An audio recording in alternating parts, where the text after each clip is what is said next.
En tant qu'arbitre de la loi et en toute connaissance de la jurisprudence historique dans ce pays, la race doit être toujours considérée comme une variable. Votre temps est précieux, Maître Keating. Je vous suggère de ne pas le gâcher en présentant des arguments que vous avez déjà formulés.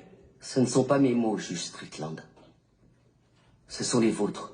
Vous les avez écrits en 1985 dans le verdict de l'affaire Bryant contre la ville de Topeka, concernant la clause de protection égale face à un système d'attribution de logements sociaux.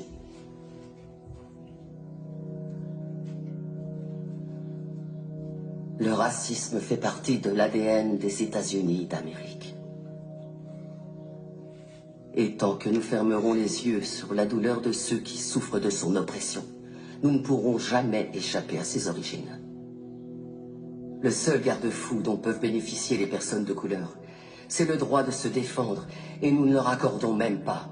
Ce qui veut dire que la promesse de l'égalité des droits n'a jamais été remplie. En raison de l'échec de notre système judiciaire et de notre défense publique en particulier.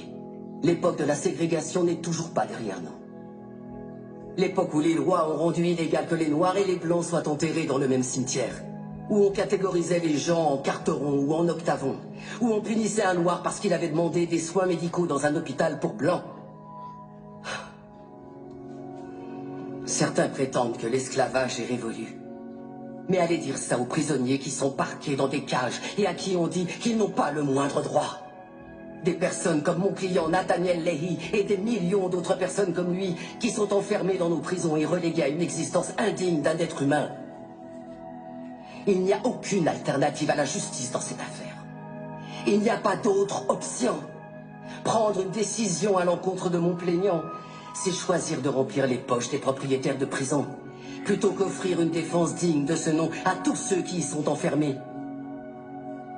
Est-ce que c'est l'Amérique dans laquelle veut vraiment vivre cette cour? Un pays où l'argent a plus d'importance que l'humanité? Où la criminalité est confondue avec les troubles mentaux?